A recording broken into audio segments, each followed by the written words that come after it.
Hmm, peradaban itu mungkin sebuah kehidupan, Pak. Kehidupan Kehidupan pada zaman tertentu. kehidupan pada zaman tertentu. Boleh, boleh. Iya. Oke. Terus tadi siapa lagi yang punya ide? Perkembangan manusia, Pak. Diki, tentang manusia. Perkembangan. Perkembangan manusia. Ya. Manusia yang ada kembangnya gitu. Jadi apa ya? Perkembangan lah. Nah, perkembangan. Sinta Dewi. Iya, Pak. Iya, apa itu peradaban? Peradaban, kemajuan, kebudayaan yang ada pada misalnya lingkungan, negara gitu, kebudayaan negara. Budaya negara. Oke. Jadi tadi tentang kehidupan, tentang perkembangan manusia, tentang kehidupan apa tadi Sinta? Kehidupan yang berkenaan dengan kebudayaannya. Oke. Negara gitu ya. Oke. Di zaman Rasulullah itu nggak ada loh negara. Tidak ada negara di zaman Rasulullah. Belum ada namanya ad-daulah. Ya. Baik, kita lanjut aja ya. Kita mengenal lebih jauh apa itu peradaban. What gitu ya bacanya. Education is this transmission of civilization, Ariel and Will Darren.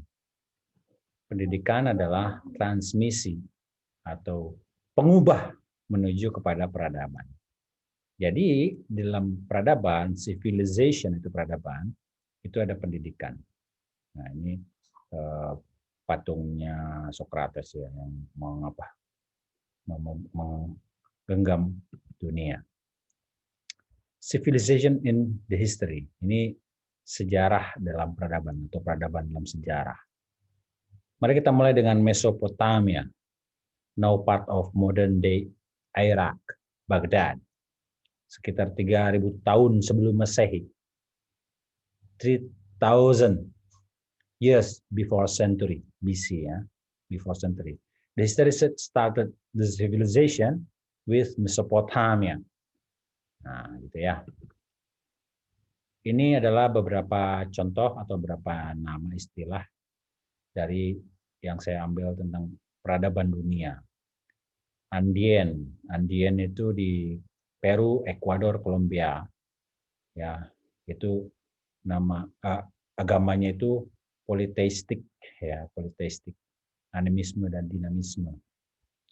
Kemudian India kuno 3.000 tahun sebelum Masehi. Egyptian itu ya kita kenal dengan di Sungai Tigris itu ada namanya peradaban, termasuk diantaranya Mesopotamia itu di sini gitu ya, Babilonia gitu, Northeastern Africa along River Nile gitu ya. Ada ikan yang terkenal di dalam Sungai Nil itu namanya ikan nila. Tahu ikan nila? Nah, itu asalnya dari sana. Itu dari pindahlah ke Indonesia, berhijrah dia, muhajir, jadilah muhajir, mujahir, mujair dia jadi mujair. Nah, betul apa enggak istilah itu enggak tahu, yang pasti dia awalnya dari Sungai Nil, namanya Nila. Ada juga peradaban Nubian, Nubi ya. North Eastern Africa along the Nile. Itu ada lagi. Piramid di situ. Jadi tulisannya itu adalah hieroglyphic ancient Egyptian religion. Kemudian pada tahun 2700 mulailah Yunani, Greek ya. Minoan civilization, Greece ya. Peloponnese, Epirus, Central Greece, Makedonia, kemudian akhirnya Alexandria. Alexandria itu di mana? Balik lagi ke Egypt. Al-Iskandariyah. Alexandria itu Al-Iskandariyah bahasa Arabnya itu. Tapi agamanya adalah agama Yunani kuno. Cina, ya termasuk di antara Jepang, Korea, Cina, itu satu peradaban tersendiri. Pekerjaannya, ini pekerjaannya ya, literatur martial, mud brick, silk, pottery, chinware, metal, great wall, paper dan sebagainya itu agamanya Confucianism. Mesoamerika, Iranian, Greater Iran, Zoroaster itu bahasa Inggris, bahasa Indonesianya adalah Majusi. Majusi itu adalah bahasa bahasa Arab. Kemudian pada 600 yang paling terdekat adalah Roman bahasa Inggrisnya. Romawi ya. Agriculture, Roman calendar, konkret itu adalah tembok yang ada di sekitar kita itu. Tulisannya tulisan Latin, huruf Romawi. Yang sekarang adalah agamanya agama Katolik. Nah, ini adalah beberapa peradaban yang dikenal di dalam sejarah dari 3000 tahun sebelum Masehi. Lalu, apa ini? Saya akan meng-highlight beberapa peradaban. Ini adalah kuil matahari di India. Ya. Kalau ini apa ini? Ada yang tahu ini? Apa ini? Taj Mahal. Taj Mahal itu apa? Nafisah? Ya, Taj Mahal. Pak. Apa? Taj Mahal. Apa Taj Mahal itu? Salah satu keajaiban dunia, Pak. Ya, apa itu? Apa itu? Ada kubahnya, ada menaranya 4. Apa itu? Istana, rumah, apa masjid, apa musola, apa kuburan, apa museum, apa?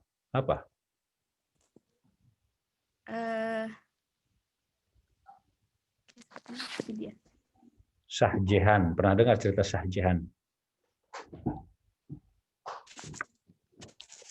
Jadi Shahjahan itu adalah seorang putri yang disayangi oleh seorang pangeran di zaman Shah dulu, kerajaan India kuno ya. Nah, India kunonya setelah Rasulullah yang pasti tahun 900 tahun 1000 Masehi. Saking sayangnya dia ketika Shahjahan itu meninggal, pangeran itu kemudian membuat sebuah makam kuburan buat istrinya itu berupa bangunan Taj Mahal ini. Nah, jadi jangan salah, bangunan Taj Mahal ini adalah kuburan, bukan masjid. Ya, kuburan. Karena ada apa? Ada unsur Indianya, ada unsur Hindunya. Oke. Ini kuburannya. Yang di sampingnya ada, di samping sebelah sini, ini sebelah kanan tuh. Tuh, lihat, kelihatan ya situ ya. Ada kubahnya. Lebih kecil dari ini masjid nih baru nih. Ya. Tapi besar juga masjidnya. Tapi lebih besar kuburannya. Nah, ini apa ini? Ini adalah bangunan Athena. Bangunan Athena, ya. Ini juga salah satu peradaban dunia yang sekarang sudah tidak ada lagi sisa-sisanya. Bilqis, Paruman Kis. Ya, terdengar Kis. Ya. Jadi ini Yunani itu sebelum datangnya Yesus, mereka masih percaya dengan sebuah kepercayaan tentang dewa-dewa, gitu ya. Kalau ada cerita tentang Hercules, Conan the Barbarian, Zeus, kemudian lagi Fortuna, mobil Fortuner itu dari kata Fortuna, itu Dewi Fortuna. Terus ada lagi tentang apokalipse. Apa itu apokalipse? Apokalipse itu pengulangan kembali. Kalau dulu pernah ada kejadian seperti ini, sekarang kejadian baru lagi yang sama seperti yang dulu lagi. Itu apokalipse. Nah, itu pun ini gambar apokalipse. Tahu ini gambar apa ini? Ini adalah gambar Yesus yang di belakangnya ada Hell-O atau Hell-O. Hell neraka, O itu bentuknya O berbentuk neraka. Kalau orang mati itu di atasnya ada Hell-O-nya. Nah, Yesus itu ada Hell-O-nya. Kenapa? Karena dia dianggap oleh kepercayaan Yunani kuno, perkawinan ya antara kepercayaan orang Nasrani dengan orang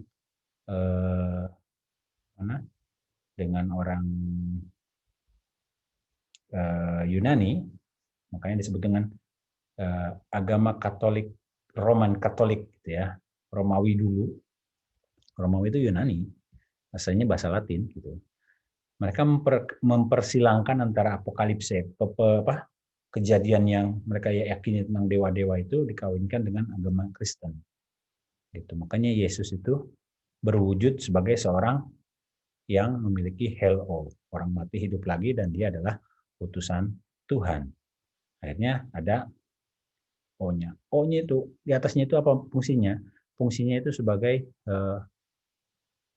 mewakili matahari, karena dalam kepercayaan mereka bahwa matahari adalah sumber kehidupan, matahari adalah Tuhan. Akhirnya Yesus dianggap sebagai anak Tuhan. Makanya dalam bahasa Inggris, matahari bahasa Inggrisnya apa? Wahai Alfina Anissa Aura. Siapa nih masih hidup nih?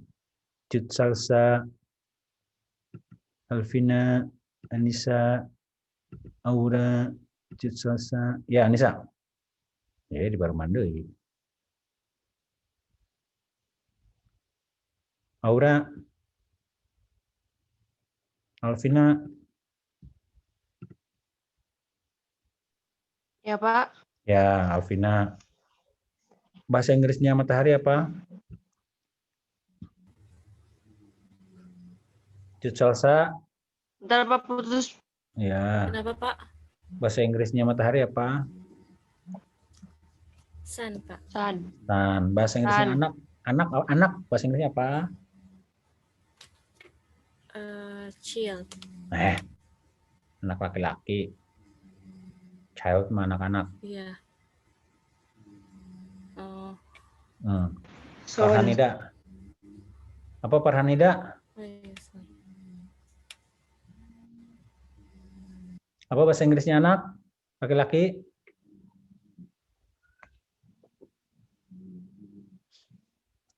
Cut Salsa, jawab dong, jangan Ya. biarkan aku digantung kayak gini. Iya, Pak. Sun, matahari itu sun, anak Son. son. Son. Apa kabar son? Sun juga kan bacanya? Iya. Iya kan, sama-sama sun. Sun. Iya, Pak, Sun. Sun, sesama sun, tapi dari arti sun matahari dan sun anak itu sebetulnya apokalipse, pengulangan kembali bahwa matahari mempunyai anak, bahwa Tuhan mempunyai anak berupa utusannya sang penyelamat namanya Yesus. Nah, gitu. Jadi kawin-kawin kan itu. Yesus kemudian punya murid sebanyak 12. Makanya menjadi 12 zodiak. Tahu zodiak? Cancer, Pisces, Aries, kemudian apa? Gemini, itu ada 12 jumlahnya. Sehingga bulan pun itu nama-nama bulan-bulan, nama-nama dewa. 12 bulan. Gitu. Karena merujuk kepada nama-nama dewa, nama-nama bulan, sehingga nama-nama zodiak. Percayaan mereka. Paham tum? Paham. Nah, lanjut. Nah, kemudian setelah ribuan tahun Greek, akhirnya kita mengenal ini namanya, ada yang tahu ini apa namanya? Gladiator suka main di sini nih, apa namanya? Halo, ada yang tahu? Roma. Rama. Bukan Roma ini. Roma mau biskuit Roma. Apa nih? Apa ini namanya? Kolosium, Pak. Kolesium, betul. Siapa tadi yang jawab tuh? Elis, Pak. Lilis, mantap. Lilis Nawati. Oh. Namanya kolesium. Kolesium itu apa? Karena manusia itu sampai hari ini masih suka menonton sesuatu yang rame. Paling rame hingga hari ini di mana? Di pasar. Pasar yang lebih modern namanya mall. Coba tanya pada diri kita masing-masing, apakah kita suka pergi ke mall? Semuanya jawabnya suka. Kenapa? Karena manusia suka melihat sesuatu yang ramai. Jadi kalau ditanya, mau kemana peting-peting malam-malam jalan keluar? Mau lihat manusia. Nah, itu sebetulnya jawabannya. Karena kalau siang kerja. Oke, di sini manusia bertemu dengan manusia, melihat menonton pertandingan-pertandingan. Kalau dulu ini isinya air, jadi bisa ngumpet, bisa masuk dan sebagainya. Berantemnya di sini jadi bukan rata kayak lapangan kayak sekarang seperti di film Gladiator, tidak. Ya. Ini adalah bangunan karya Romawi kuno 300 tahun sebelum Masehi. Gitu ya. 300 tahun setelah Masehi inilah namanya Emperor Augustus ya. Nama aslinya Julius Caesar Augustus. Julius Caesar Augustus.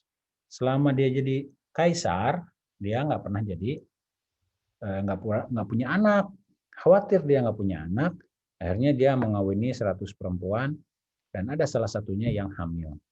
Nah, ketika hamil itu perempuannya itu diyakini ini hamil anak apa bukan gitu ya. Jangan-jangan hamil anggur. Di kita kan banyak tuh macam-macam. Ada hamil anggur, hamil mangga, hamil gitu ya. Semoga tidak. Hamil anggur itu artinya ada gelembung-gelembung dalam perutnya, kemudian dia membusung, dipikirnya manusia, ternyata bukan manusia. Keluarlah gelembung-gelembung itu. Gitu. Tapi kalau Julius Caesar ini dia ingin meyakinkan kalau yang hamil itu adalah anaknya. Apa yang dia buat? Dia sodet, dia kerut, potong perutnya istrinya itu sehingga keluarlah anak.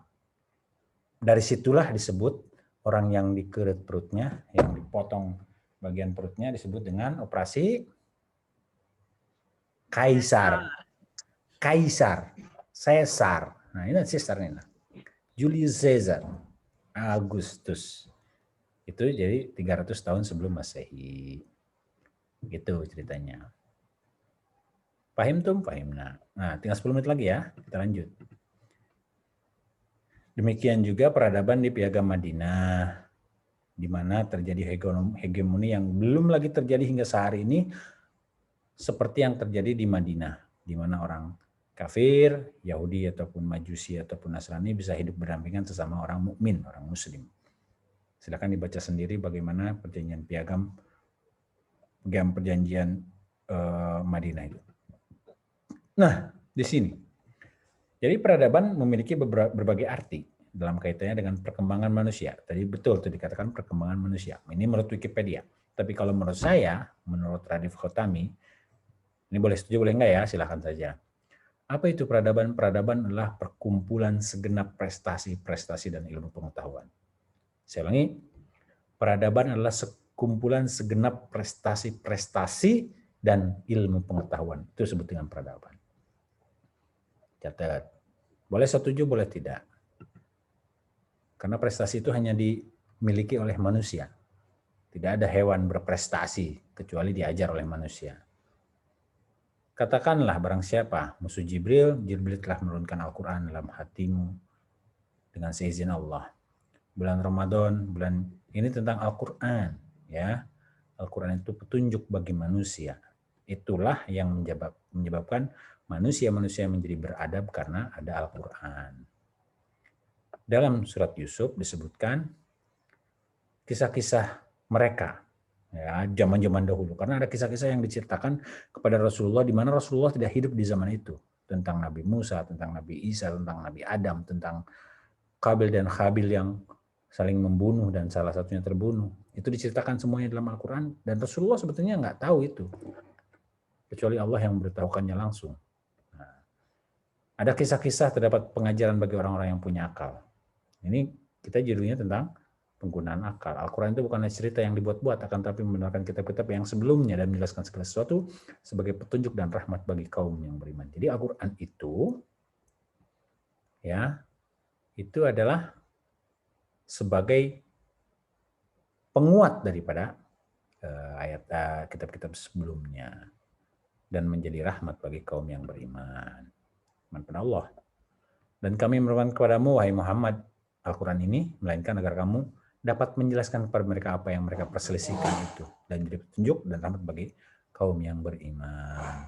Lagi-lagi bahwa Al-Quran itu sebagai penjelas kepada mereka yang tidak beriman agar menjadi beriman.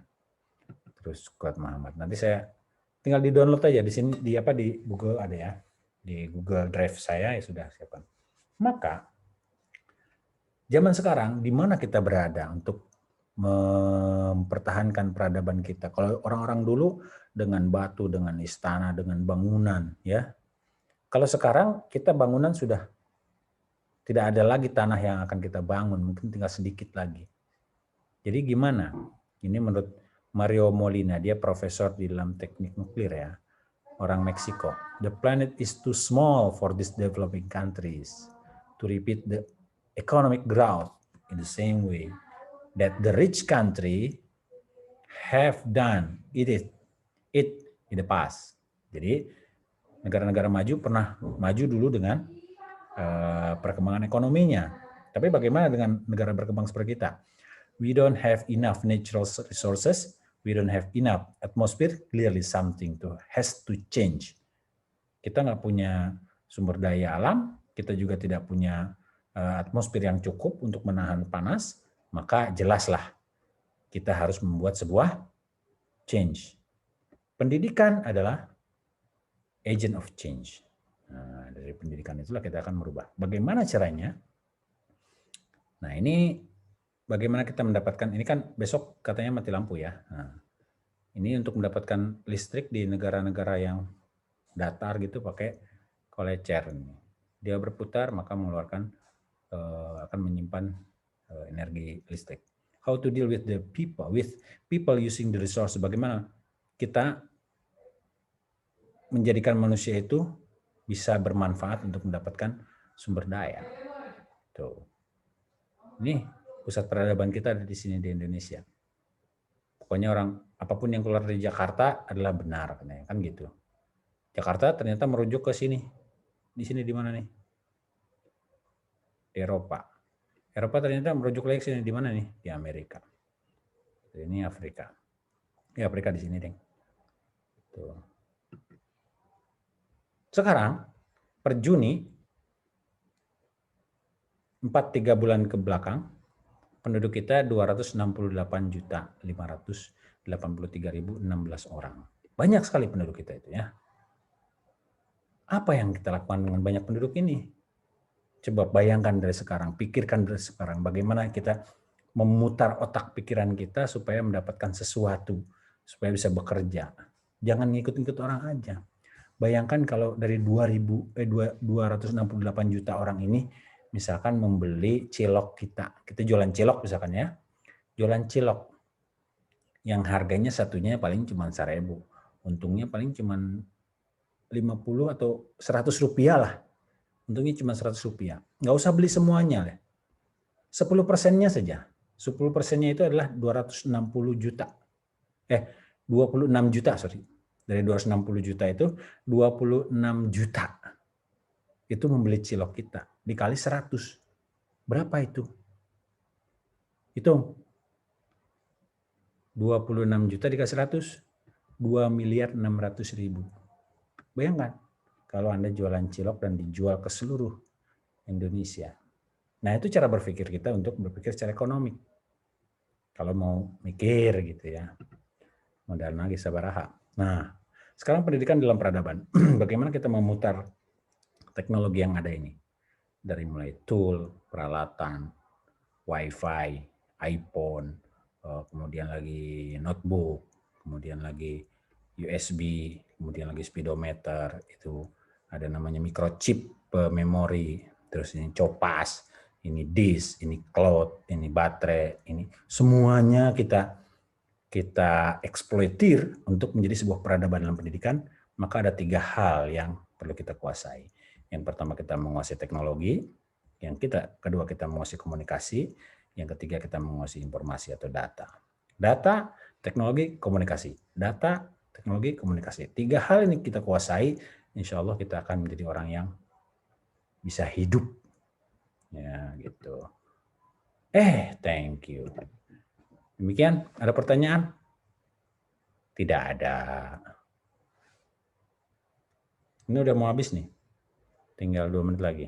Masih ada 2 pertanyaan. Ada pertanyaan, silakan tanyakan. 25. Absensi udah bisa belum? Belum. Saya kasih. Pak, udah. Udah. Saya kasih absensi sampai jam 7. 2 ya, 2 kali absensi. Tapi yang minggu kemarin nggak bisa ya, Pak? Minggu Yang minggu kemarin belum bisa, Pak. Ya, minggu kemarin Iya. dicek semua. Tenang aja. Santai aja. Ayo. Ada pertanyaan? Saya foto dulu ya. Lapor, Bah. Lagi kuliah, Bah. Menuju kuliah, Bah.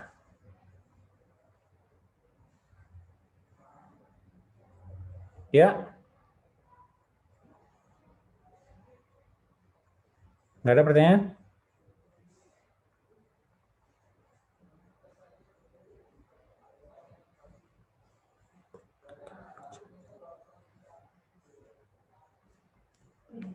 Ayo. Kalau nggak ada pertanyaan, saya aja yang nanya ya. Halo, Pak. Ya, halo. Bapak, Hai. mau bertanya, Pak. Tanyalah, Elis. Bapak, sekarang ini kan banyak berpendapat gitu, guru-guru tuh berpendapat bahwa anak tuh makin kesini tuh makin nakal gitu, Pak. Susah dididiknya gitu, susah untuk mendidiknya gitu. Itu bisa dikategorikan revolusi manusia nggak, Pak? Apa peradaban manusia, Pak? Tidak. Terima kasih, Pak. Sama-sama. Apakah peradaban manusia itu nakal? Tidak. Nakal itu perspektif, bagaimana Anda melihatnya. Sebetulnya antara nakal dengan pintar itu modalnya sama. Antara